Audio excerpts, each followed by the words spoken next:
Can God trust you? Can God trust you with the destiny of men? Can God trust you with emergency situations that you will not fail Him? You got to line up with God's plan for your life. You can't live for yourself. We are in this world not for ourselves, for we have a master. We are just a caretaker in this world. So you must line up yourself before the time is too late.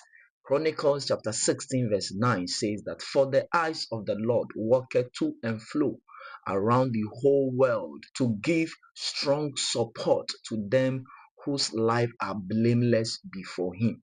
You got to put yourself in line.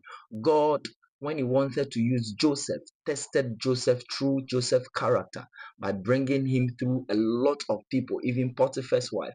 But scripture says that Joseph stood strong without fail, and he was prepared to fulfill the destiny of the Israelites. So he allowed himself to get to Egypt, and through him, God brought all the 77 people in Israel when the famine time came, and through that, God saved the destiny of men. Before they left Egypt, there were 4 million. This is what God can do with just a man.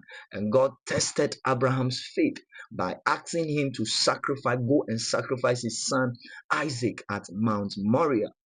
He did this because he wanted to trust him with all the world's destiny. And he said, out of you, nations shall spring forth. And Abraham passed the test. And because Abraham passed, he said, now I know that I can trust you with everything that I have. He became the friend of God. Can God trust you?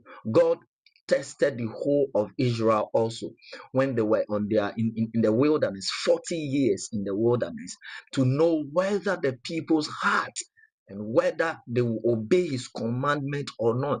And we noticed the Israelites could not obey the commandment of the Lord. But I found 2 people, Caleb and Joshua.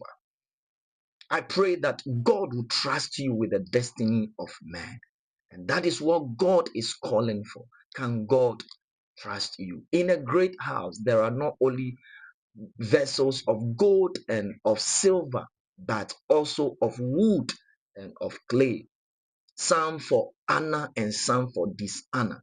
Therefore, if any man will cleanse himself or purge himself from the latter dishonor, then he will be a vessel of honor, sacrificed and useful for the master, prepared for every good work.